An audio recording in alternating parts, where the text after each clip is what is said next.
We have another parallel, and you can see the writer is getting you ready that these two are going to meet. Right. Judah. Yes.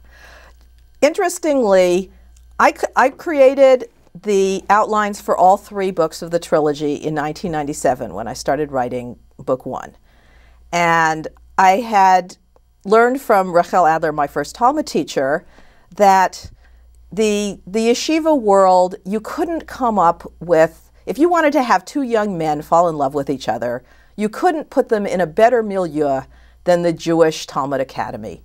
They are separated from women. They are young men at the height of their hormones. They are studying these very exciting, interesting texts in intimate Havruta study partner relationships. In Rashi's time, they would have slept naked in the same beds together.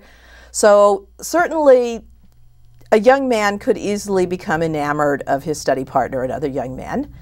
And in the Middle Ages, they were still with the Roman and Greek idea that bisexuality was the norm, that a man might be attracted to a handsome youth one day, a beautiful maiden the next. And I wanted to explore what would happen to a young man who is not supposed to have sex with other men. He's supposed to marry and have children. This is the first commandment.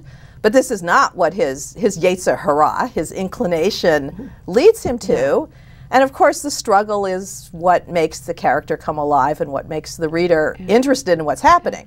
But certainly, as you watch Judah and Miriam, it's you're waiting for the train wreck to happen, and difficult to get away. I interviewed lots and lots of gay men, Jews and non-Jews, who were from strong religious backgrounds, and how they struggled, and what it was like for them. Some of them who were married to women, some who got divorced, some who didn't, and I really wanted to bring that to light. Little did I know that in 2007, when Book 2 came out, that, gay clergy would be on the front page of the newspaper, that everybody would be discussing this. Well, at one point, Rashi sends Judah to talk to the head of the church, because he said they have been living all their lives in this situation.